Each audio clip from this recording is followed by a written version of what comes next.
te rappelles Les Misérables? Évidemment, c'est un véritable monument de la littérature classique. Un des romans les plus célèbres de Victor Hugo. Une épopée mythique retraçant le parcours et la rédemption d'un homme que la misère avait d'abord poussé au crime, que la charité a ramené sur le droit chemin, et qui, dans sa rédemption, sauve moult vies abîmées par les injustices de la société. Là, tu es censé m'interrompre pour dire « Mais tu sais, je parlais du dessin animé ». Non, continue avant de parler de quoi que ce soit d'autre. J'aimerais beaucoup entendre ce que tu as à dire du livre. Eh bien, c'est avant tout une très belle histoire pleine de rebondissements, de drames, de sacrifices, de dilemmes et de grands sentiments. Bref, de trucs qui rendraient rudement bien en série animée. Mais c'est aussi un projet. Celui de décrire de manière engagée et aussi exhaustive que possible une époque, les fonctionnements et dysfonctionnements de la société de l'auteur, ainsi que leurs causes. Ce projet a un impact sur la forme du livre. Bien que l'histoire ait un personnage principal, Jean Valjean, dont elle raconte le destin, la narration ne va pas se faire de manière linéaire, en nous présentant le point de vue de ce personnage principal et en s'attardant sur celui des secondaires. Au lieu de ça, l'histoire est divisée en ce que, pour les besoins de la démonstration, je vais appeler des épisodes.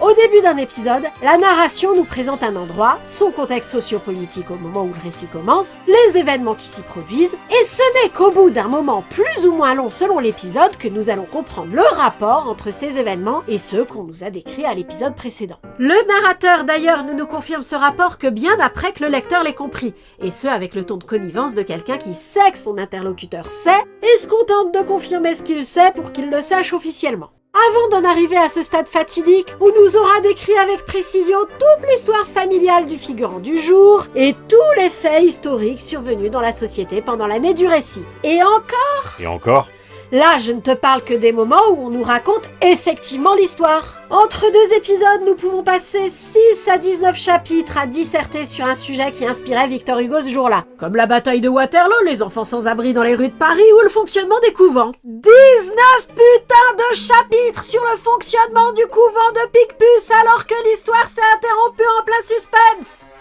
Pour cette vidéo, je m'étais promis de lire réellement le livre sans sauter de page. Le couvent de Picpus a eu raison de ma bonne résolution.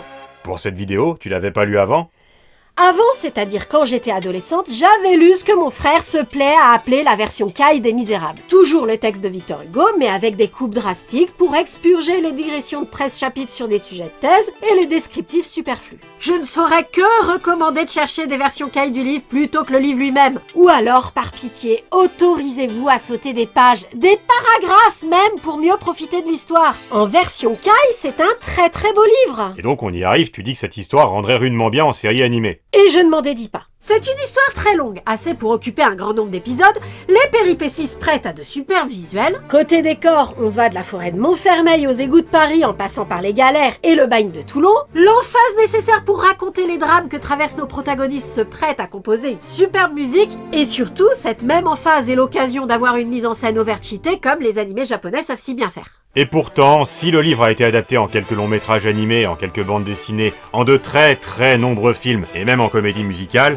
nous n'avons trouvé à ce jour que 2 séries animées sur Les Misérables. La première est une série du début des années 90, Les Misérables, française, en 26 épisodes, produite par AB Productions. La deuxième est une série animée japonaise plus récente, 2007, en 52 épisodes, qui n'a malheureusement pas de VF, Shoujo Cosette. Compte tenu de ces dates, vous vous doutez que Shoujo Cosette est bien évidemment la plus réussie. Non seulement elle est plus récente, mais elle a clairement eu plus de budget. Elle est également moins ambitieuse, collant davantage au récit que son aîné qui se permet des initiatives audacieuses pour adapter l'intrigue et court davantage le risque de faire s'effondrer le scénario bien ficelé de l'œuvre d'origine. Mais comparer les deux séries, dans l'absolu, ce serait injuste. Les époques ne sont pas les mêmes, les projets ne sont pas les mêmes. Ce qu'il faut comparer, c'est le degré d'effort investi par chacune de ces séries par rapport aux moyens qui leur ont été fournis et les différents choix d'adaptation faits par rapport au livre. En effet, même à budget égal et réalisé à la même époque, ces 2 séries seraient très faciles à distinguer l'une de l'autre par leur choix. Comme j'ai dit, Les Misérables, c'est avant tout une très belle histoire, mais c'est aussi un projet, celui de camper une ambiance et une époque.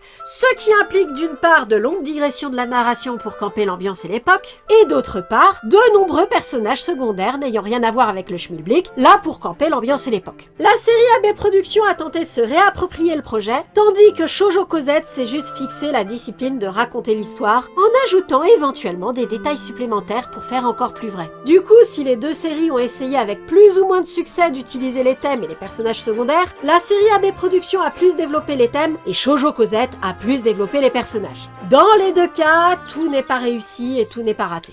En conséquence, pour pouvoir juger des choix d'adaptation, il faut avoir en tête l'ensemble des détails de l'œuvre d'origine. Peux-tu nous la résumer en quelques minutes ? Est-ce que je peux résumer en quelques minutes une saga de 5 tomes ? Oh bon, en aussi peu de minutes que tu peux. Je promets rien.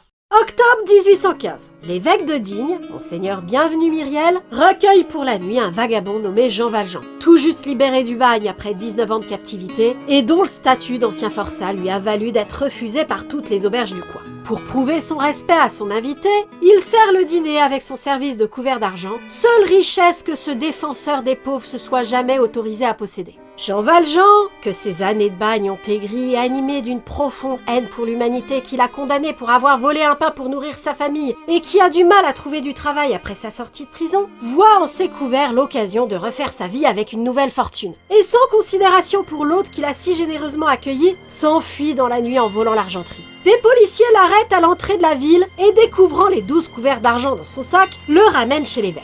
À la grande surprise de tout le monde, y compris Jean Valjean, l'évêque prétend que les couverts n'ont pas été volés mais donnés. Il ajoute même que Jean Valjean a oublié les 2 chandeliers qui vont avec. La police relâche donc l'ancien forçat. Une fois seul avec lui, l'évêque explique à Jean Valjean qu'il compte sur lui pour se consacrer au bien.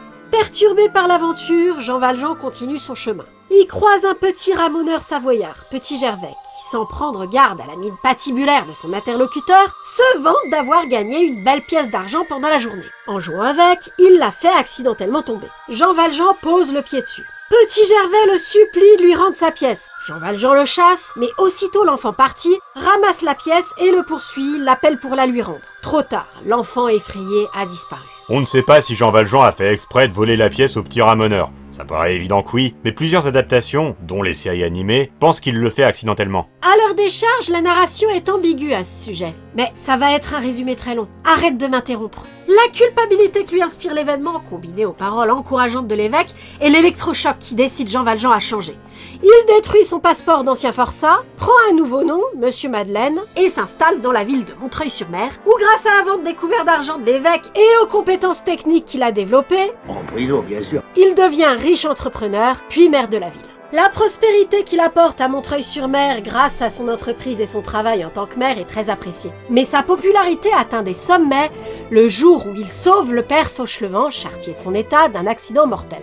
Il faut savoir que Jean Valjean, Monsieur Madeleine, est doté d'une force herculéenne à la limite du surnaturel. C'est bien vrai que c'est un peu un manga avant les mangas quand même. Ta gueule. Or, la charrette de Fauchelevent s'étant renversée dans une rue non pavée avec son conducteur en dessous, Monsieur Madeleine est le seul qui a le courage et la force de se glisser en dessous de la charrette pour la soulever et permettre à l'assistance de dégager le blessé. Cet exploit lui vaut la reconnaissance éternelle du conducteur en question et l'admiration de ses administrés, mais elle attire l'attention d'un policier de la ville, Javert, un obsédé de l'ordre et du respect de la loi qui n'a jamais connu dans sa vie qu'un seul homme assez fort physiquement pour accomplir un tel exploit, Jean Valjean, le bagnard. Il se met donc à surveiller attentivement le maire afin de déterminer si c'est un ancien prisonnier qui aurait falsifié son identité.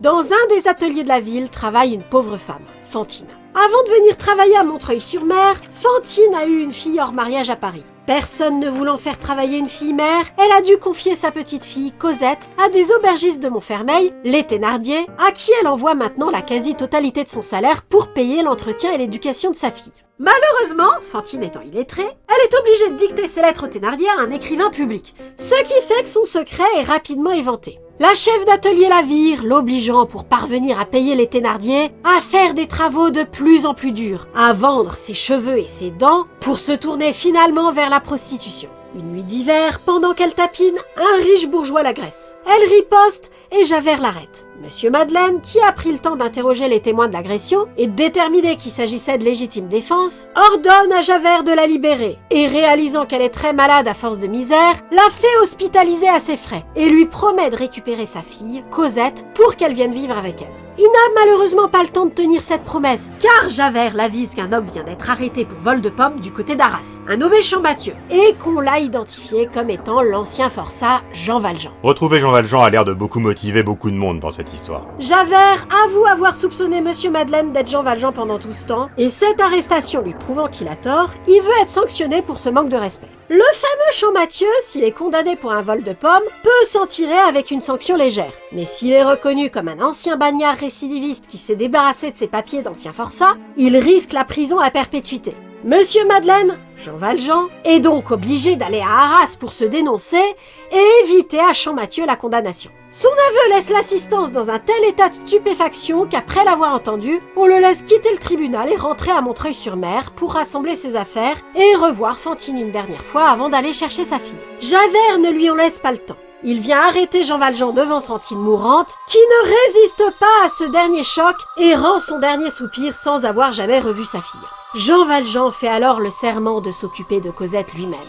Après avoir échappé à Javert, puis avoir été arrêté une nouvelle fois et envoyé aux galères, il simule sa mort par noyade pour s'échapper, récupère l'argent qu'il a gagné en tant que Monsieur Madeleine qui constitue un pécule gigantesque, et rejoint Montfermeil le soir de Noël. Là, il découvre que Cosette est maltraitée et utilisée comme esclave par les Thénardier. Il leur verse une somme conséquente et repart avec elle pour Paris. Les Thénardier réalisent qu'ils s'en sortent beaucoup moins bien financièrement pour tenir l'auberge sans leur esclave personnelle et commencent à faire courir le bruit qu'un homme a enlevé l'enfant de Fantine. La rumeur parvient aux oreilles de Javert, qui comprend de cette façon que Jean Valjean est vivant. Il retrouve sa trace dans Paris et parvient même à retrouver la planque où il s'est réfugié avec Cosette. Jean Valjean fuit dans la nuit avec la petite fille, escalade un mur et se retrouve dans le jardin du couvent de Picpus, sur lequel il y a visiblement beaucoup à dire. Un couvent interdit aux hommes. Les policiers ne peuvent donc pas y entrer pour enquêter. Dans ce jardin, il a la surprise de retrouver une vieille connaissance, le père Fauchelevent, le charretier qu'il a autrefois sauvé d'un accident mortel. Après son accident, qu'il a laissé infirme, il s'est fait embaucher dans ce couvent comme jardinier sur recommandation de Monsieur Madeleine. Trop heureux de payer sa dette, Fauchelevent introduit Jean Valjean auprès de la mère supérieure, lui donnant l'identité de son frère décédé, Ultime Fauchelevent, et proposant qu'il soit embauché par le couvent comme deuxième jardinier pendant que Cosette sera éduquée avec les autres aspirantes religieuses. Jean Valjean et Cosette vivent donc quelques années tranquilles au couvent de Picpus. Lorsque Cosette devient adolescente, Jean Valjean estime qu'il serait dommage pour elle de devenir religieuse sans jamais rien avoir connu du monde. À la mort du père Fauchelevent, il quitte donc le couvent pour s'installer dans Paris. Cosette grandit et devient une belle jeune fille. Alors qu'elle et Jean Valjean se promènent au jardin du Luxembourg, elle attire l'attention d'un jeune homme, Marius, étudiant en droit, fils d'un officier napoléonien et petit-fils d'un bourgeois royaliste, lui-même profondément bonapartiste, et habitué à fréquenter un cercle de jeunes étudiants républicains, les amis de l'ABC, qui rêvent d'une nouvelle révolution pour renverser la monarchie restaurée. Marius, jeune et impulsif, tombe follement amoureux de cette jeune fille qui se promène au jardin du Luxembourg avec son père. Il la guette dans les allées, l'observe de loin, rêve d'elle une fois rentré chez lui, indifférent à l'amour que lui porte la fille de ses voisins, Éponine. Le monde étant très petit, il se trouve que ses voisins sont les Thénardier. Après avoir perdu Cosette, ils ont fait faillite et ont déménagé à Paris avec leurs enfants. Le plus vieux de leurs garçons, Gavroche, a très vite fugué pour s'installer dans l'éléphant de la Bastille et devenir un gamin des rues. Les deux plus jeunes ont été vendus à une connaissance qui avait besoin d'enfants pour monter une escroquerie. Seuls restent avec les parents les deux filles aînées, Éponine et Azelma, que leur père recrute pour attirer l'attention de riches bienfaiteurs et leur extorquer de l'argent. Depuis sa sortie du couvent, Jean Valjean met un point d'honneur à consacrer une partie de sa fortune à aider les pauvres. Il a donc tôt fait de se retrouver dans la ligne de mire d'Azelma et Éponine, qui parviennent à le convaincre de venir chez elle rencontrer leur père, accompagné de Cosette. Ni l'un ni l'autre ne reconnaissent Thénardier, mais Thénardier, lui, les reconnaît. Il convainc Jean Valjean de revenir seul à la nuit tombée au motif de lui apporter l'argent pour payer son loyer et monte une embuscade avec une bande de complices pour lui extorquer toute sa fortune et l'assassiner. Mais Marius, depuis l'appartement d'à côté, a tout entendu. Il a identifié la victime comme étant le père de la belle inconnue du Luxembourg et se dépêche donc d'aller dénoncer le complot à la police. Le monde étant très petit, il se trouve que le policier qui prend sa déposition est Javert. Le soir même, quand Jean Valjean se présente à l'appartement de Thénardier, les complices du gredin lui tombent dessus. Thénardier se fait reconnaître de lui et essaye de l'obliger à donner son adresse pour pouvoir également s'emparer de Cosette et de toute leur fortune.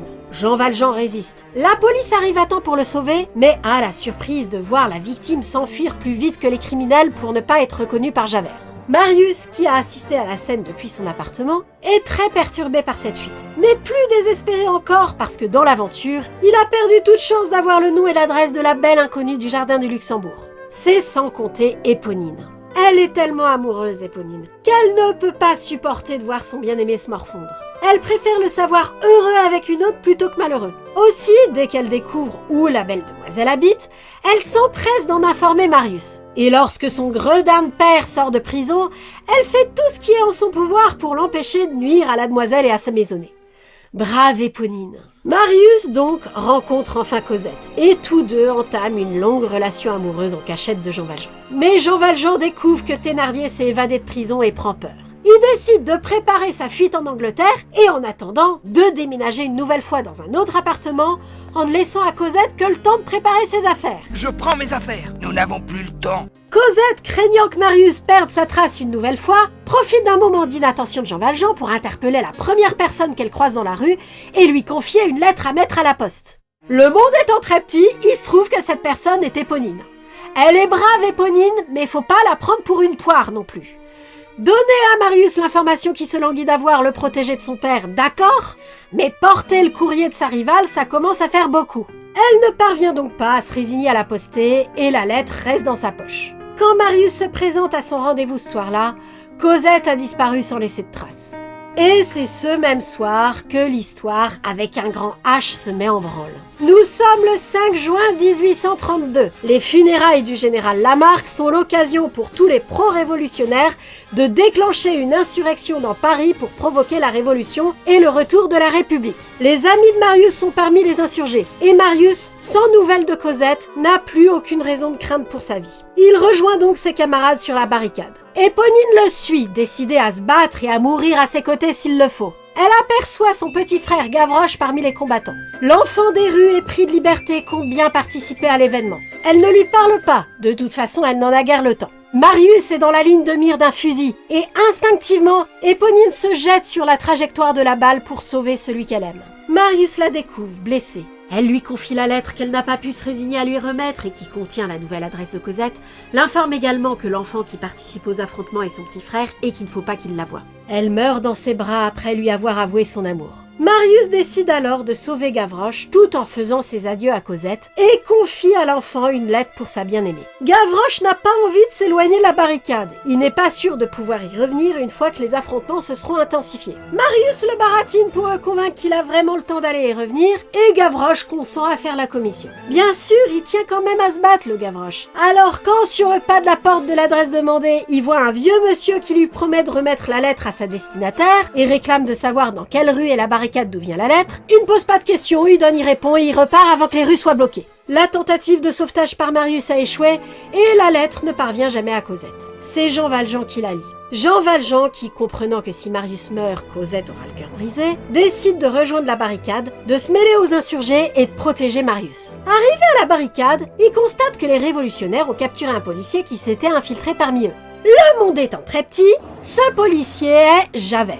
Jean Valjean demande à Enjolras, le chef des insurgés... Victor Hugo est allé chercher ses noms dans la VF de Cat Size ou quoi? Les chevaliers du Zodiaque plutôt, mais bon. Bref, il demande au fameux Enjolras la permission d'exécuter Javert lui-même. Enjolras l'autorise. Jean Valjean entraîne Javert à l'écart, mais au lieu de l'exécuter, le détache, tire en l'air pour qu'on croie l'exécution faite et laisse le policier s'échapper. Puis la barricade vit ses derniers instants. Gavroche se fait tirer dessus alors qu'il ramasse des cartouches sur les cadavres des soldats tués. Il meurt en chantant la chanson devenue célèbre « Je suis tombé par terre, c'est la faute à Voltaire. Le nez dans le ruisseau, c'est la faute à Rousseau. » La barricade est prise. Les amis de Marius sont tués les uns après les autres. Marius est blessé à la tête et perd connaissance. Jean Valjean le prend sur son dos et s'échappe avec lui par les égouts. Après avoir longuement erré dans les tunnels, il atteint la Seine, mais le passage est fermé par une grille. C'est alors qu'un homme se dresse devant lui, Thénardier. Thénardier croit que Jean Valjean transporte le corps de quelqu'un qu'il a assassiné pour s'en débarrasser dans la Seine. Ayant réussi à voler la clé de la grille, il propose à Jean Valjean un marché, la clé contre le butin. Jean Valjean lui donne tout ce qu'il a sur lui et prend la clé, sans remarquer que Thénardier déchire un morceau de l'habit de Marius dans l'espoir de pouvoir faire chanter Jean Valjean plus tard avec cette preuve. Une fois sorti de l'égout, Jean Valjean tombe sur Javert. Il lui explique qu'il est prêt à se rendre, à condition qu'on le laisse d'abord ramener Marius à sa famille. Javert l'escorte jusqu'à la maison du grand-père de Marius, puis, quand Jean Valjean est prêt à se laisser emmener, s'en va en laissant Jean Valjean libre et se suicide en se jetant dans la Seine. Je ne m'étends pas sur ses motivations pour ça, on y reviendra ensuite. Sorti du coma, Marius ignore qui l'a sauvé. Une fois remis de ses blessures, il obtient la permission d'épouser Cosette et le mariage est organisé dans la joie et la bonne humeur. Le lendemain des noces, Jean Valjean décide d'avouer à Marius qu'il est un ancien forçat et que Cosette n'est pas sa fille. Marius, horrifié, lui demande de prendre ses distances avec Cosette. Privé de celle qu'il s'est mis à aimer comme sa fille, Jean Valjean dépérit. Heureusement, Thénardier est encore décidé à nuire. Étrange choix de formulation. Il se pointe chez Marius en accusant Jean Valjean d'être un assassin. Pour preuve, il présente à Marius le bout d'habit qu'il a volé à Jean Valjean dans les égouts le 6 juin 1832. Marius reconnaît son propre habit et comprend que Jean Valjean est l'homme qui l'a sauvé. Il congédie Thénardier avec l'argent qu'il réclame, appelle Cosette et se précipite avec elle chez Jean Valjean qu'il trouve mourant. Jean Valjean est heureux de revoir Cosette et lui demande de prendre les 2 chandeliers d'argent de l'évêque de Digne dont il ne s'est jamais séparé. Il conclut « Celui qui me les a donnés doit être content de moi maintenant » et meurt dans ses bras. De l'évêque? De Cosette? Ah. Oui. C'était assez court pour toi?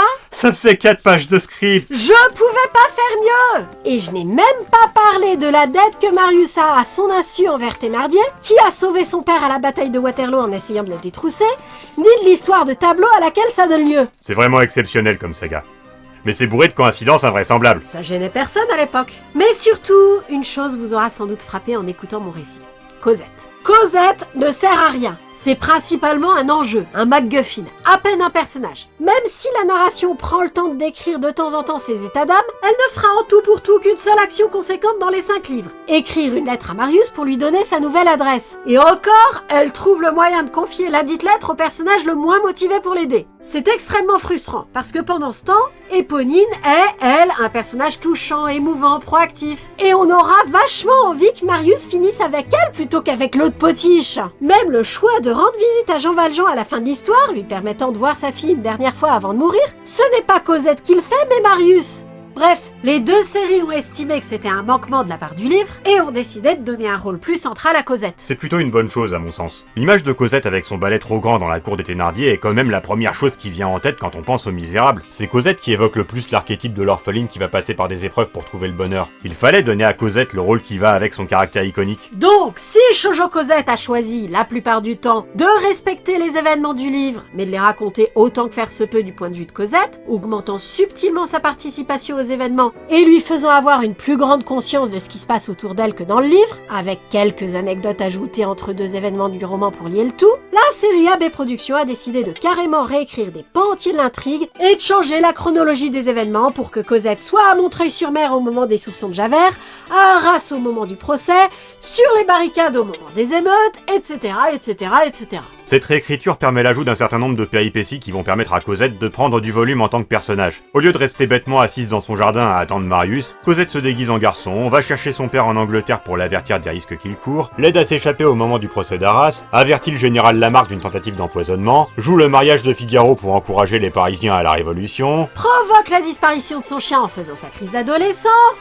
enferme sa bonne dans sa chambre pour pouvoir fuguer, oblige sa famille et sa belle famille à se mettre en danger en rejoignant les barricades, où elle ne daigne même pas se rendre utile mais se fait bêtement capturer par Thénardier comme une gourde qu'elle est. Oh, t'es méchante. J'ai vraiment beaucoup de mal à comprendre. Quitte à faire de Cosette un personnage plus proactif et plus central, on pourrait s'attendre à ce qu'elle soit rendue sympathique, non? Mais entre le fait que toutes ces initiatives sont généralement vaines, puisqu'elles sont insérées dans une trame globale d'événements qui ne les prévoyaient pas, le fait qu'elles restent malgré tout, la plupart du temps, le poids mort dans l'histoire que les autres personnages doivent protéger, et le désir de réalisme des auteurs qui ont considéré qu'une enfant ayant grandi dans ces conditions deviendrait forcément violente, irréfléchie, égoïste et indisciplinée, je vois mal pourquoi j'aurais envie de continuer à regarder les épisodes pour savoir ce qui arrive à cette fille. Lorsque Jean Valjean doit choisir entre sa vie en tant que Monsieur Madeleine et la liberté de Champmathieu au procès d'Arras, Cosette le supplie de ne pas se dénoncer. C'est tout à fait compréhensible, c'est son père, elle n'a que lui. C'est moins égoïste de sa part de vouloir sauver quelqu'un qu'elle aime au détriment de quelqu'un qu'elle ne connaît pas, que ça ne le serait de la part de Jean Valjean lui-même d'hésiter à laisser Champmathieu se faire accuser d'être lui pour sauver sa peau. Et somme toute, ça permet à Jean Valjean d'être plus ferme dans sa décision de se dénoncer que dans le livre, où il passe un chapitre à se poser la question de s'il doit compromettre tout ce qu'il a accompli en tant que Monsieur Madeleine pour sauver Champmathieu. Je pourrais davantage l'entendre si à côté on voyait Cosette faire des choses positives, comme elle le fait dans Shoujo Cosette, où elle participe aux distributions de nourriture organisées par Jean Valjean, s'occupe de Gavroche quand il est bébé, et a l'occasion de faire preuve de bonté à plusieurs reprises. Mais les adaptateurs d'AB Productions ont compris une chose essentielle dans Les Misérables. Les personnages n'y sont pas idéaux. Seule la gratuité du geste de Monseigneur Myriel a inspiré à Jean Valjean de consacrer une vie entière à sauver autrui. Le penchant naturel de l'homme est de veiller à son propre confort, à sa propre sécurité et à celle de ses proches. En conséquence, Cosette ne brille jamais, jamais par sa bonté d'âme. Le souci c'est que le personnage principal, quoi qu'on fasse, ce sera quand même toujours Jean Valjean. C'est la badassitude et la bonté d'âme de Jean Valjean qui font tout l'intérêt de l'aventure. Et malgré leurs efforts, aucune des deux séries ne peut se détacher de cette contrainte de base. Ou plutôt, aucune des deux n'a réellement voulu le faire au final. C'est tant mieux, car tu en conviendras, les séries ont toutes les deux très bien respecté le personnage de Jean Valjean. Oui, tout à fait. Les deux séries ont respecté le fait que c'est un personnage extrêmement inspirant là pour porter les thématiques sociales de l'œuvre. Son côté parangon de vertu est présent au même degré dans les deux adaptations. Ce qui varie, ce sont les détails. Étrangement, c'est dans la série française et non l'animé japonais qu'on le voit le plus faire usage de sa super force. Notamment au cours de scènes de bagarre qu'on peut être étonné de trouver dans une série de ce genre. D'autre part, comme je disais, les personnages des Misérables ne sont pas idéaux. Même Jean Valjean ne doit donc pas l'être. Si Shoujo Cosette lui donne le même genre de tourment que dans le livre, tournant autour de son refus de se considérer personnellement comme un héros, la série AB Productions fait le choix original de montrer que, malgré ses innombrables talents, les 19 années de bagne ont laissé à Jean Valjean une sorte d'infirmité émotionnelle qui l'empêche par exemple d'avouer à Cosette ce qui est arrivé à Fantine. Et dans l'histoire, est-ce que la petite fille retrouve un jour sa maman ? Écoute, je vais t'expliquer. Tu sais, ma chérie, une maman ne quitte jamais vraiment son enfant. Jamais. Ou de comprendre son désir de rejoindre les amis de l'ABC. C'est prétexte à des séquences où Cosette se rebelle contre son père adoptif, ce qui va dans le sens du projet d'en faire le personnage central. Mais vous avez vu que comme premier rôle, Valjean reste meilleur, et c'est pourquoi la mise en avant de Cosette ne fonctionne à 100% dans aucune des deux adaptations. On a parlé de ses rébellions dans la série AB. Shoujo Cosette, quant à elle, ne rajoute que peu de péripéties, et à quelques exceptions près, se débrouille pour garder intacte la trame de l'intrigue. Ce qui fait qu'on a beau raconter l'histoire du point de vue de Cosette, elle ne participe qu'assez peu et de façon assez peu conséquente aux événements qu'elle observe. Paradoxalement, ça en fait un personnage beaucoup plus attachant que l'ado rebelle de la série AB Productions. Bien que tenue à l'écart de l'action par son père et son amoureux, elle est attentive à ce qui se passe autour d'elle et y réagit émotionnellement. Elle n'est pas auto-centrée, ce qui fait qu'en faisant beaucoup moins que la Cosette d'AB Productions, elle touche beaucoup plus, et on s'investit davantage dans son histoire. Il y a un deuxième choix que les séries ont fait toutes les deux, alors que là, pour le coup, il y a débat pour savoir si c'était indispensable. Ni Javert ni Gavroche ne meurent. Dans le livre, Gavroche est enfant, il a 12 ans au moment où il meurt. Et sa mort est surtout une grande scène classe très porteuse de symboles, mais un peu gratuite scénaristiquement. Je comprends que les adaptateurs aient du mal à l'assumer. Du coup, dans la série AB Productions, Jean Valjean porte 2 blessés au lieu d'un dans les égouts. Et dans Shoujo Cosette, le corps de Gavroche mourant est trouvé et soigné par Cosette, qui cherchait son père et Marius dans les rues de Paris. Ce qui a le double avantage de sauver Gavroche et de faire une action à Cosette sans qu'elle perturbe les événements du livre en débarquant en pleine barricade.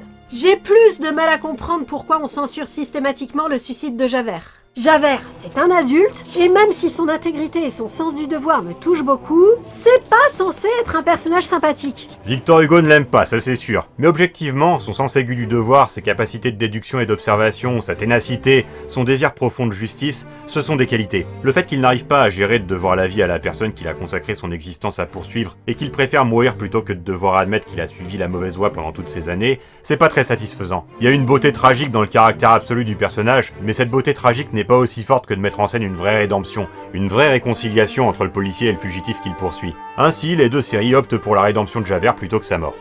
Malgré une initiative commune, la méthode est totalement différente en revanche. Dans Shoujo Cosette, Javert renonce au dernier moment à se suicider pour faire une grande déclaration emphatique très animée japonais sur la rédemption.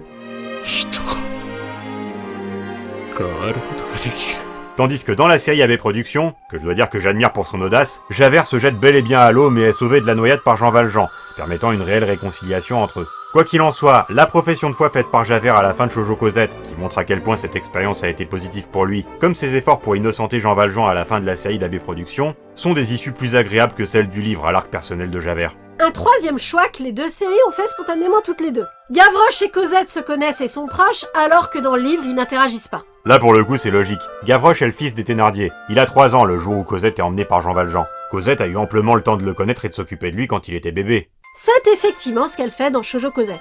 Elle lui chante même une chanson pour l'endormir, qu'il chantera lorsqu'il se fera faucher par les balles sur les barricades, à la place du fameux « C'est la faute à Voltaire » que tout le monde connaît. C'est une hérésie pour les fans du livre, mais objectivement c'est très mignon ce souvenir qu'il a de sa babysitter au moment de mourir. Bon, pour mettre en place cette relation, il faut qu'il y ait quand même de bonnes interactions entre ces deux-là. Et ce n'est possible qu'à condition que Gavroche grandisse très vite, et se montre particulièrement éveillé et sage à 3 ans. Vu qu'il n'est pas très aimé par sa famille, le prétexte que le scénario trouve pour qu'il reste à Montfermeil au lieu de s'enfuir avec Cosette et Jean Valjean est un peu bidon, surtout considérant qu'il est censé avoir 3 ans. Mais ça passe. La série AB Productions choisit de rajouter quelques années à Gavroche, lui donnant plus ou moins l'âge de Cosette. Et il fugue avant l'arrivée de Jean Valjean à Montfermeil. Le fait de l'avoir vieilli rend un peu inutile de censurer sa mort. La série a néanmoins tenu à ce que, même vieilli, Gavroche garde son esthétique gamin des rues. Et donc, comparativement à Cosette qui grandit pour devenir adulte, Gavroche garde son design et sa voix d'enfant. Les Thénardier ont dû en faire de belles à Montfermeil pour qui j'ai dû émigrer à Paname.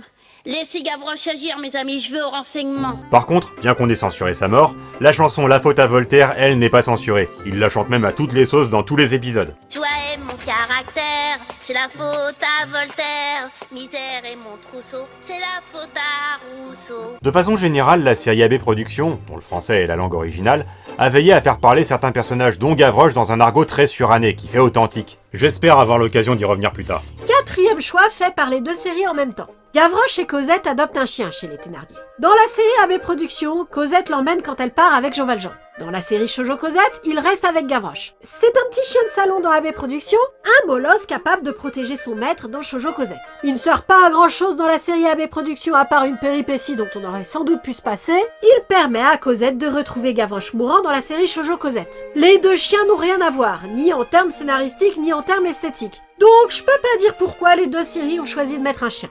Mais c'est un fait. Les deux séries ont choisi de mettre un chien. Parce que tout est mieux avec des animaux. Bon, blague à part, ce chien dans les deux séries a le même avantage que Gavroche bébé dans Shoujo Cosette. Il permet de montrer Cosette s'occupant de quelqu'un d'autre qu'elle-même malgré la misère. Sinon, tu disais dans ta vidéo sur Perrine Monogatari que l'avantage du chien, c'est de permettre au personnage de monologuer sans avoir l'air fou. Gavroche passe une partie de Shoujo Cosette seul dans les rues de Paris, donc la présence du chien lui permet d'avoir un interlocuteur. Dans la série AB Productions, je pense que c'est surtout pour avoir une mascotte mignonne et rigolote dont la présence atténue la dureté des événements présentés, vu qu'AB Productions ne prend aucun gant avec ses thèmes. J'ai déjà dit que je l'appréciais pour son audace et j'espère avoir aussi l'occasion d'y revenir. 5e choix commun entre les deux séries, tout à fait compréhensible celui-là. La poupée. La poupée ? Catherine, la poupée que Jean Valjean offre à Cosette lors de leur rencontre à Montfermeil, et qui est le premier cadeau qu'elle ait jamais reçu. Un jour, il faudrait que je fasse la liste de mes grands traumatismes de fiction. Le magnétophone de Péridote, la Peu-se-peu de Kenny, le Walkman de Star-Lord, la poupée Catherine. Cette poupée, cette si précieuse poupée, dans le livre, Jean Valjean et Cosette sont obligés de la laisser derrière eux alors qu'ils fuient Javert juste avant de trouver refuge au couvent de Picpus. Je crois qu'aucune adaptation ne tolère cette tragédie. Les deux séries sauvent la poupée. Compréhensible en effet. Est-ce qu'il y a encore des points communs à relever entre les deux séries ? Je crois pas. Parfait. J'ai vraiment beaucoup aimé la série AB Productions. Je sais que tu la trouves brouillonne et mal maîtrisée, mais elle a une authenticité, une sincérité profonde qui m'a énormément touché. J'ai aussi évoqué son audace, et j'ajoute qu'elle a certaines ambitions. Comme dit précédemment, elle contient une quantité étonnante de scènes d'action, et tente des trucs un peu acrobatiques, comme insérer des dialogues en anglais à la faveur d'une séquence où Cosette part chercher son père à Londres. I am looking for Mr. Madeleine. Je n'ai pas détesté la série, loin de là. Mais j'avoue qu'on a déjà renoncé à des séries mieux réussies d'un point de vue purement technique. Ce qui m'a convaincu d'en parler quand même, c'est la fin. La fin sauve la série. Elle est beaucoup plus positive que celle du livre, peut-être un peu trop pour notre suspension d'incrédulité. C'est pas faux, mais je dirais qu'elle l'est pas beaucoup plus que celle des grandes vacances. Mais l'élément central de cette fin, c'est que les personnages se réunissent pour un banquet façon fin d'album d'Astérix, et qu'un jeune auteur parisien, dont le carrosse est tombé en panne non loin de là, s'incruste à la fête, écoute les personnages raconter leur histoire et prend des notes. Pendant toute la série, j'avais assisté à des événements modifiés par rapport à leur version du livre, en me faisant la réflexion que la version du livre était mieux. Le fait que Victor Hugo vienne prendre des notes à la fin de la série justifie tous ces écarts. La série n'est pas une adaptation des Misérables, mais de l'histoire qui a inspiré Victor Hugo à écrire Les Misérables. C'est une belle astuce pour ne pas choquer les puristes, et ça rend rétrospectivement la série très intéressante. Ça fait aussi passer Victor Hugo pour un gros macho, d'avoir relégué Cosette à un rôle de MacGuffin là où la vraie histoire lui faisait sauver le général Lamarque d'une tentative d'assassinat. Mais ça incite à faire les comparaisons permettant de comprendre ce qui fait l'intérêt du roman. Cette fin est une bonne idée. Pour se débarrasser tout de suite des questions qui fâchent, la série Les Misérables d'AB Productions est très mal animée. C'est pas les cinématiques des Zelda sur CGI, mais on n'en est pas très loin. Et apparemment ça a été doublé après avoir été animé, ce qui oblige parfois les doubleurs à adopter une diction particulièrement traînante et désincarnée pour pouvoir coller à la synchro labiale. Mais J'éclaterais de rire, père, car ce serait certainement une plaisanterie. Il faut s'y habituer. Ceci accepté, Ceci accepté, il faut encore accepter les modifications qui rendent l'histoire moins bonne que celle du livre, la raison que nous aurions de l'accepter n'étant, je le rappelle, donnée qu'à la fin de la série. Ça, c'est extrêmement frustrant. J'admets qu'il y a débat pour savoir si c'est préférable que Cosette soit une connasse comme dans la série AB Productions, ou une simple potiche qui sert à rien comme dans le livre. Le fait est que l'intrigue amoureuse entre Marius et Cosette n'est pas très développée dans le livre. Et ça a tout à voir avec le fait que Cosette y est une potiche. Marius et elle se contentent de s'aimer de loin sans se parler pendant une bonne partie des événements. La série a remédié à ça en les faisant se parler, et même en intégrant Cosette aux activités des amis de l'ABC. C'est plutôt un bon choix. Je passerai sur le fait que ces espèces de machos du 19e siècle la surnomment la mascotte de l'ABC. Parce qu'à cette époque-là, une femme c'est comme un animal. Et je passerai sur l'ajout du triangle amoureux à la con entre Cosette, Marius et son ami Courfeyrac, histoire d'avoir la scène cliché du duel empêchée à la dernière minute par la demoiselle. Pardon, par le père de la demoiselle, parce que c'est lui le héros. La principale conséquence de ce choix, c'est que Marius fait assez tôt connaissance avec Jean Valjean, et apprend assez vite qu'il s'agit d'un ancien forçat en fuite. Il est plus ouvert d'esprit que dans le livre, et accepte assez vite cet état des choses vu qu'il est clair que Jean Valjean est un brave gars. Mais le deuxième effet qui se coule, c'est que la série introduit des éléments du livre qu'elle ne peut pourtant plus utiliser avec cette nouvelle configuration. Il n'y a plus de dilemme pour Marius entre le désir de protéger le père de sa bien-aimée et la méfiance que celui-ci lui inspire du fait de son comportement suspect. Malgré ça, la série a tenu à garder dans sa continuité le fait que Thénardier a sauvé le père de Marius à la bataille de Waterloo. Dans le livre, ça sert à ce que Marius hésite à rameuter la police dans son appartement pour protéger Jean Valjean qui s'y est fait piéger. Foin de ça dans la série AB Productions, où Marius protégera le père de Cosette, quelles que soient les circonstances. Du coup, le fait que Thénardier ait sauvé le père de Marius ne sert à rien. Le fait qu'il parvienne à piéger Jean Valjean non plus d'ailleurs. C'est juste une péripétie inconséquente qui occupe des épisodes. Et encore, tout ça c'est rien du tout. Le pompon c'est quand même Gavroche. Quoi Gavroche? Il est très bien Gavroche. D'accord, on se demande bien pourquoi il garde sa voix de gosse jusqu'au bout étant donné qu'il a l'âge de Cosette, peut-être 1 an ou 2 de moins mais certainement pas plus, mais à part cette bizarrerie sonore, le personnage est très cohérent. Quand il vit chez les Thénardier, il fait preuve de toute la débrouillardise dont il se servira ensuite dans les rues de Paris. Comme j'ai dit, j'aime particulièrement l'argot parisien du 19e siècle que la série lui fait avoir, ça campe à la fois l'ambiance et le personnage. Pour l'instant, oui. Mais la chaussette à clous est à nos basques. C'est pas le même argot que dans le livre, cela dit. Dans le livre, on dit les cognes pour désigner la police, pas la chaussette à clous. Faut savoir pourquoi ils ont changé ça. Sinon, comme il est plus vieux que dans le livre, il a sous sa responsabilité toute une bande de gamins des rues qui lui obéissent comme à un chef de gang. Il a 2 gamins sous sa protection dans le livre. Le monde étant vraiment très petit, il se trouve que ce sont les 2 frères que les Thénardier ont vendus à un autre foyer qui en avait besoin pour faire une arnaque aux allocations familiales et qui a été arrêté ensuite, laissant les 2 enfants abandonnés. Mais ça ne sert à rien d'autre qu'à être une coïncidence amusante comme ce livre adore en avoir. Gavroche les recueille sans savoir que c'est ses frères et par pure générosité. C'est aussi ce qu'il fait dans la série AB Productions, avec beaucoup plus d'enfants, dont aucun ne sont les enfants des Thénardier. Mais revenons-en à Gavroche et aux Thénardier. Gavroche est le fils des Thénardier dans le livre. Dans les premiers épisodes, on voit bien qu'il vit à l'auberge avec les Thénardier et Cosette, mais on ne le présente pas comme le fils de la famille, plutôt comme un serviteur. Il se révèle tardivement qu'il est bien leur fils. La série le présente même comme un twist. Pourquoi a-t-il été élevé comme un garçon de ferme? On sait pas. Pourquoi Cosette ignore-t-elle qu'il est le fils des Thénardier alors qu'elle a grandi avec lui? Et si elle l'ignore, comment lui le sait-il alors qu'il a grandi avec elle et a eu accès à autant d'informations qu'elle? On sait pas. C'est censé être une révélation de fin de série, le souci c'est que ça n'a aucun sens que Gavroche soit le fils des Thénardier et aucun sens qu'il ne le soit pas. Le twist ne fonctionne pas. Il fonctionnerait si on nous donnait une bonne raison pour que le fils biologique des Thénardier ait été élevé par eux comme un serviteur et que la serveuse de l'auberge ignore la relation de son collègue avec les patrons. Mais la série ne prend pas la peine de l'expliquer, comme si c'était pas nécessaire. Mais c'est comme Ben et Gwen dans Ben 10 qui n'ont jamais passé Noël avec leur grand-père. Un enfant élevé comme un domestique par ses parents, ce n'est pas une situation suffisamment normale pour ne pas être commentée. T'es sévère. Le dilemme que tu te plaignais que Marius n'ait pas, c'est Gavroche qui l'a du coup. C'est lui qui veut à la fois sauver les Thénardier et Cosette et est partagé entre ces 2 impératifs. On constate d'ailleurs, avant même la révélation, qu'il a moins de rancune envers les Thénardier qu'on pourrait le croire, connaissant les circonstances de sa fugue au début de la série. Il essaie de négocier en amont pour que tout le monde s'en sorte, y compris les Thénardier, sans qu'on s'explique cette soudaine indulgence qu'il a pour eux quand il les retrouve à Paris. Donc le twist est amené. Désolé, mais le manque de sens qu'il y a là-dessous m'empêche d'être investi. Shoujo Cosette fait quelque chose de similaire en faisant participer Gavroche à l'évasion de Thénardier, comme il le fait dans le livre mais avec plus d'emphase, sans avoir besoin de faire de leur lien de parenté un twist. Bon, sinon, AB Productions, si vous tenez à faire survivre tout le monde, même les compagnons de l'ABC, faites comme Shoujo Cosette, faites survivre Gavroche, mais laissez-lui sa belle scène de mort où il ramasse les cartouches, quitte à ce qu'il y survive, bordel. Là, il se fait simplement descendre en même temps que Marius hors cadre. Les belles scènes de mort ont peut-être été retirées au moment de la barricade, mais ça reste une grande séquence d'action aussi brutale qu'il le faut. Et à la place des moments très théâtraux que seul Shoujo Cosette a conservé, on a des scènes de bagarre assez captivantes pour retenir l'attention. Et tout le monde y participe, même le vieux Gilles Normand, le grand-père de Marius. Ah, Gilles Normand.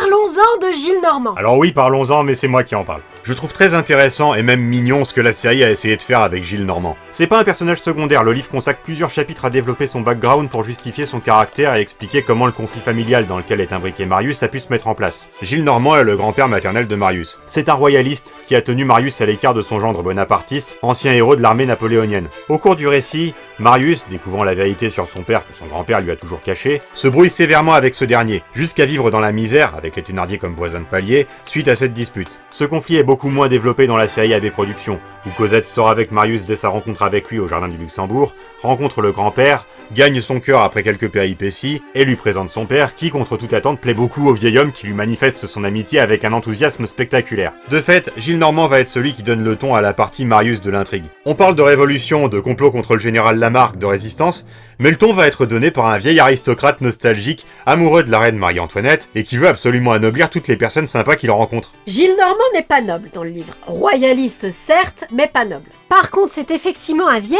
excentrique qui ne voit le monde que par son bout de lorgnette et crée un fossé entre lui et son petit-fils avec son obstination. Son affection pour Cosette et Jean Valjean est ce qui évite aux événements de prendre une tournure aussi tragique dans la série AB Productions. Gilles Normand est drôle, authentiquement drôle. Son attachement à l'ancien régime et son aveuglement aux convictions de son petit-fils, la petite amie de son petit-fils et le père de celle-ci est si bénin qu'il en est plus touchant qu'énervant. Surtout, c'est un build-up pour amener à la situation émouvante où, tout royaliste qu'il est, Gilles Normand sera présent sur les barricades pour protéger son petit-fils révolutionnaire qu'il aime plus que tout. Je trouve ça un peu excessif dans l'édulcoration. Je sais pas, j'ai beau ne pas être spécialement friand du thème de la famille dans la fiction, j'ai trouvé ça intéressant qu'un personnage un peu bouffon comme Gilles Normand soit utilisé dans un contexte aussi improbable que celui des Misérables pour mettre en scène l'idée que les liens familiaux peuvent transcender des conflits aussi insurmontables que celui des royalistes guindés et des républicains révolutionnaires. La famille, c'est très important. Je trouve ça beau, ça valait la peine d'être mis en place. Et comme tu l'as dit, tout ça se retrouve justifié à la fin par le fait qu'on ne nous raconte pas l'histoire des Misérables, mais l'histoire qui aurait inspiré les Misérables, et serait forcément moins tragique, moins esthétique et plus joyeuse. Je veux bien céder pour Gilles Normand.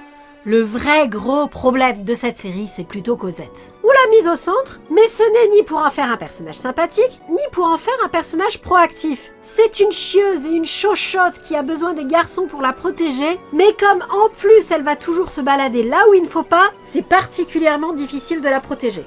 Ajoutons qu'elle a un caractère de merde. J'ai honnêtement eu aucun problème particulier avec la Cosette d'AB Productions. Je crois que tu as des attentes importantes envers elle parce que c'est un personnage féminin qui n'est qu'une potiche dans le livre et que la série t'a fait espérer qu'elle serait remaniée façon Cendrillon 3, mais pour moi qui ai juste suivi l'intrigue sans présupposer, elle m'a paru tout à fait normale. Elle est certes très loin d'être le summum de l'héroïsme, mais je n'attendais vraiment pas d'elle qu'elle le soit, et ses mouvements d'humeur ne m'ont pas du tout choqué. Elle vit mal le fait d'être adoptée et de ne pas savoir ce qui est arrivé à sa mère, puisque son père adoptif refuse d'aborder le sujet. Ça se comprend. Si tu veux. Sinon, il y a des références très perchées à la politique dans les dialogues, mais les enfants n'étant pas censés les comprendre, les discours ne sont pas toujours très cohérents. Franchement, les discussions des compagnons de l'ABC, j'ai beaucoup de mal à saisir où elles veulent en venir. Il y a des discussions politiques dans le livre, pour savoir si Napoléon était un héros, si une république c'est mieux qu'un empire, mais les bouts de dialogue hors contexte de la série AB Productions, je sais pas si c'est du lard ou du cochon. Plus que la révolution, l'idéal pour moi, mes amis, est dans la civilisation. Tes propos, Courfeyrac, sont tout droit issus de notre plus redoutable bête noire. En un mot, la société établie, Courfeyrac. Que fais-tu donc parmi nous? Tu ne comprendras jamais rien à rien. Sache que je dédaigne le genre humain en général. De la reine Cléopâtre à Napoléon. Je les flanque tous dans un grand sac et j'y mets le feu. Je peux pas vraiment défendre ces dialogues. Mais il faut reconnaître à la série qu'elle sait prendre le taureau par les cornes. La scène du duel entre Marius et Courfeyrac, qui je te l'accorde est totalement affligeante et sort de nulle part, sert néanmoins de prétexte à ce que le décalage entre les idéaux de progrès humain des amis de l'ABC et leur mentalité archaïque de trois mousquetaires soit dénoncé par Jean Valjean. Ça ne rend pas la scène moins débile, mais au moins les dialogues se sont saisis du sujet. Des thèmes assez durs sont abordés sans pudeur, ce qui permet de retranscrire correctement les enjeux sociaux du roman. Néanmoins, la série AB Productions se veut légère, donc ça passe ou ça casse. Des fois ça passe, des fois ça casse. Des fois... on sait pas trop. D'ailleurs, à part Cosette, Jean Valjean et Marius, tous les personnages ont un design de BD franco-belge. La bizarrerie que leur comportement peut avoir choque moins dans ces circonstances. Choque moins. Il ne vous aura pas échappé qu'Éponine est mon personnage préféré. Du coup, imaginez-vous ce que j'ai ressenti quand j'ai vu que la série AB Productions en avait fait ça. Ouais. La série AB Productions comme Shoujo Cosette a modifié un certain nombre d'éléments de la sous-intrigue des Thénardier, mais les deux séries l'ont fait d'une manière trop différente l'une de l'autre pour qu'on en parle comme d'un point commun. C'est normal d'avoir porté une attention particulière à la sous-intrigue des Thénardier, car ce n'est pas une sous-intrigue. Ce n'est pas Javert le méchant principal des Misérables, c'est Thénardier. Il débute comme le méchant de l'intrigue de Cosette, mais c'est une sorte de Bakura. Il reste subordonné aux autres enjeux de l'intrigue pendant un moment, mais il finit par devenir le méchant de l'intrigue principale, celle de Jean Valjean. C'est par lui que celle-ci se termine après le suicide de Javert. Thénardier a l'air, misérable comme ça, mais c'est un génie du mal, c'est le méga ninja de Jean Valjean. L'illustration de ce qu'on peut être quand on est talentueux comme Jean Valjean, mais qu'on consacre sa vie à vouloir satisfaire ses bas instincts. Dans le roman, c'est Thénardier seul qui reste important jusqu'au bout. Éponine joue un rôle très important dans l'intrigue romantique de Cosette, mais la mère Thénardier meurt silencieusement en prison après l'arrestation dans l'appartement voisin de Marius, et Azelma, la sœur d'Éponine, est plus ou moins une figurante jusqu'au bout. La série AB Productions utilise plus l'ensemble de la famille en tant que famille. Le doublage du couple de vilains par Gérard Hernandez et Micheline Dax rend ces deux personnages très convaincants. Ce bonhomme ne m'inspire pas confiance. J'aime pas ses manières d'hypocrite. Oh, bouscule pas la charrette, ça m'a l'air d'être un ruban.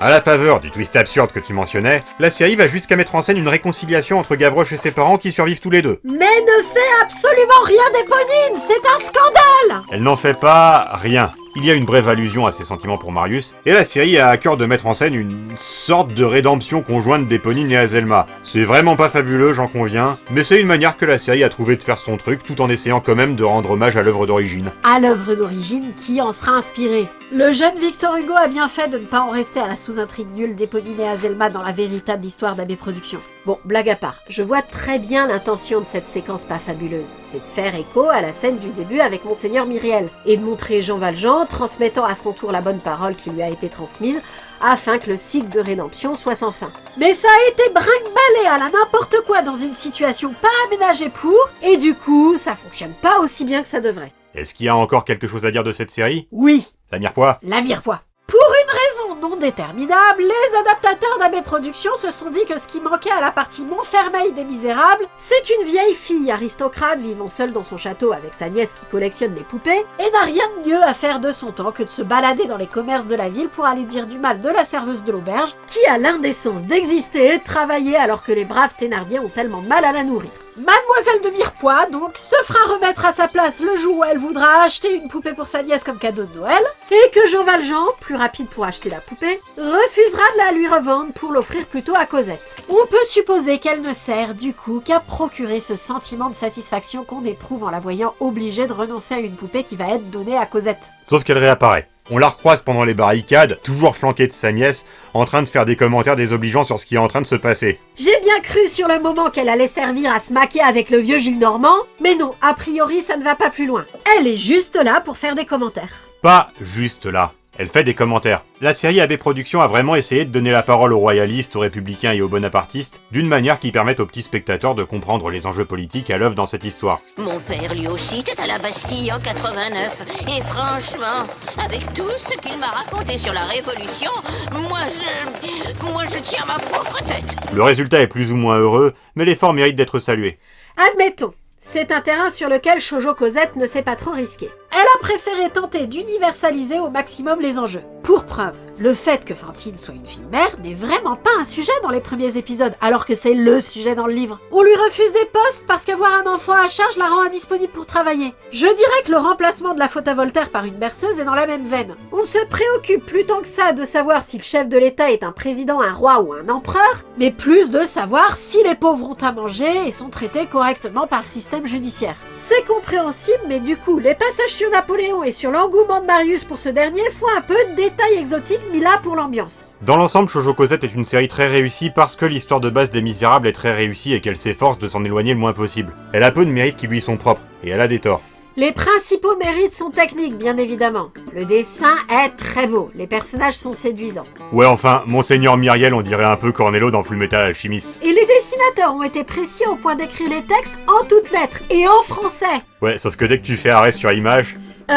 Oui, les textes sont en français mais n'ont strictement aucun sens. Ce qui prouve que c'est pas juste du copier-coller de texte existant. Pourquoi se faire chier à aligner soi-même une série de mots qui n'ont aucun sens mis bout à bout alors qu'on pourrait faire des zigouigouis ou des carrés comme de très bonnes séries s'autorisent à le faire? La barbe. Bon, plus sérieusement, le dessin fait une bien meilleure impression générale que la série AB Productions, c'est indéniable. Mais il n'est pas non plus au top de ce qui pouvait se faire à cette époque. Il y a des passages où l'animation n'est pas des plus convaincantes. Sur le fond, il y a quelques erreurs ou bizarreries comme la flèche de Notre-Dame qui n'a rien à faire là, ça encore c'est rien, l'accident du père Fauchelevent qui n'a aucun sens tel qu'il est animé, et surtout il y a de nombreux plans sur lesquels Jean Valjean semble n'avoir qu'un seul chandelier d'argent alors que symboliquement, le fait qu'il y en ait deux est un motif important du roman. Myriel lui en a bien donné deux dans la scène de flashback, et il en lègue bien deux à Cosette à la fin. Tu chipotes, c'est des impensés d'animation, ça n'empêche pas l'image d'être belle. La musique est plutôt réussie aussi. Bon, la fameuse chanson « C'est la faute à Voltaire » a été remplacée par une berceuse que Fantine chante à Cosette quand elle est petite, puis que Cosette chante à Gavroche bébé. Mais si on fait abstraction de l'énorme entorse faite à la scène iconique du livre, ce réflexe de Gavroche est, comme j'ai dit plus tôt, très mignon.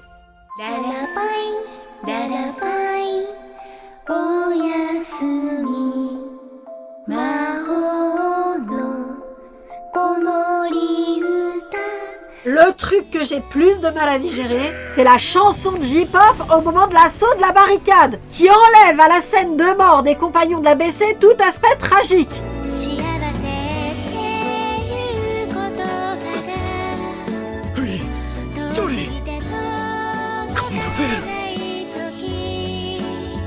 Qui a pensé que c'était une bonne idée?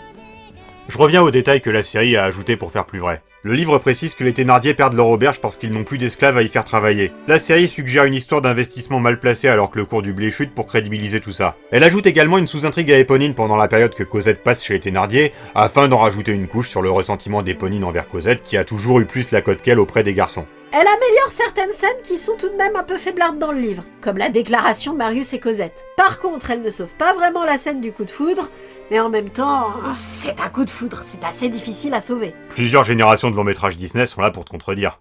Les Misérables, c'est pas un conte. Les coups de foudre, c'est un truc de conte. Sinon, vu que Javert ne meurt pas, il est utilisé pour conclure l'arc de Thénardier, qui se finit de manière assez insatisfaisante dans le livre. Là où la série AB Productions permet à Thénardier de s'en tirer à bon compte comme dans le livre, l'intervention de Javert dans Shoujo Cosette permet une conclusion bien meilleure.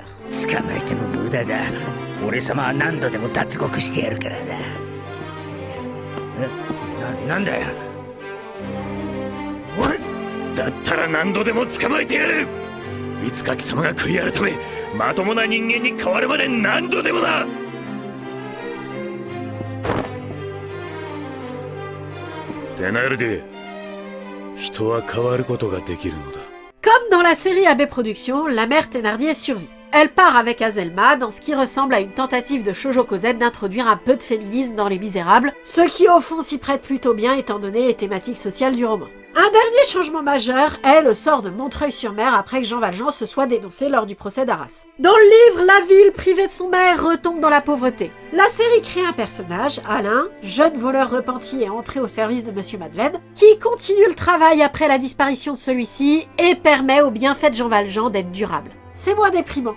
Ouais, pour moi il est clair que Victor Hugo voulait que ce soit déprimant, qu'il fallait démontrer que les hésitations de Jean Valjean à se dénoncer étaient légitimes, puisqu'en perdant son identité de Monsieur Madeleine, il privait la ville du maire qui lui avait permis de prospérer. Et puis ça rend peut-être les choses un peu trop positives et un peu moins profondes.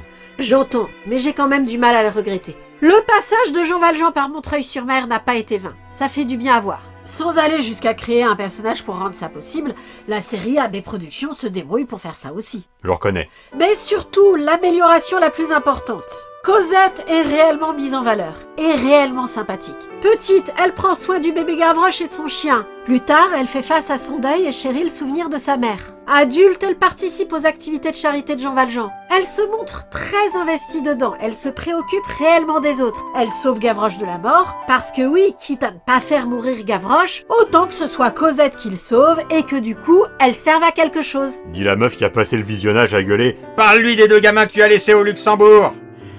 Oui, bon, j'ai dit que la série avait quand même des torts. Un de ses torts est que parfois, surtout dans les derniers épisodes, les personnages mettent une plombe à faire les choix les plus urgents. Avant d'aller sur la barricade, Gavroche demande aux 2 enfants qu'il a pris sous sa protection, qui ne sont pas comme dans le livre ses frères biologiques confiés à une autre famille, mais des enfants rencontrés par hasard dans la rue, de l'attendre au jardin du Luxembourg le temps qu'ils reviennent. Obéissant, les enfants l'attendent. 3 jours. 3 putains de jours. Parce qu'en se réveillant, Gavroche trouve plus urgent de dire à Cosette combien il est content de la revoir, combien elle lui a manqué, et comment il se souvient de la chanson qu'elle lui chantait tout le temps, que de lui dire qu'il y a 2 enfants qui attendent au Luxembourg et qu'il faut aller les chercher.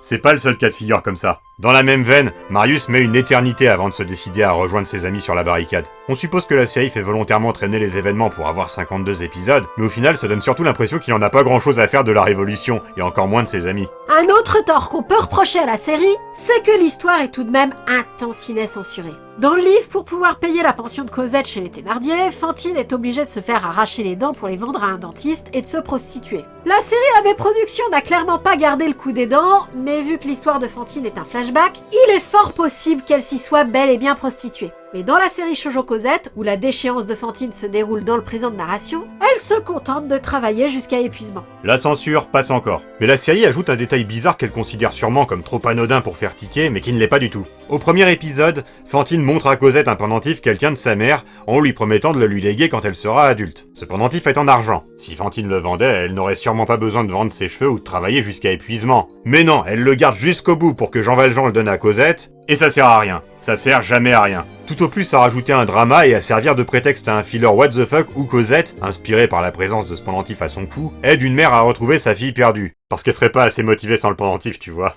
Quoi qu'il en soit, les 2 séries sont sympathiques à voir parce que la base sur laquelle elles sont construites est une valeur sûre. AB Productions, malgré son manque de sérieux et son style un peu approximatif, a fait un effort sincère pour respecter les thèmes et l'état d'esprit de l'œuvre d'origine, tout en la rendant plus légère, tandis que Shoujo Cosette propose une adaptation très fidèle du récit, au service duquel elle met toute l'emphase, l'expressivité et la solennité dont les animés japonais sont capables. Ces 2 adaptations des Misérables ont su, chacune à leur manière, mettre en valeur cette superbe saga sur la bonté, l'abnégation, le courage et le pardon, qui a inspiré des générations et qui mérite qu'on s'en souvienne.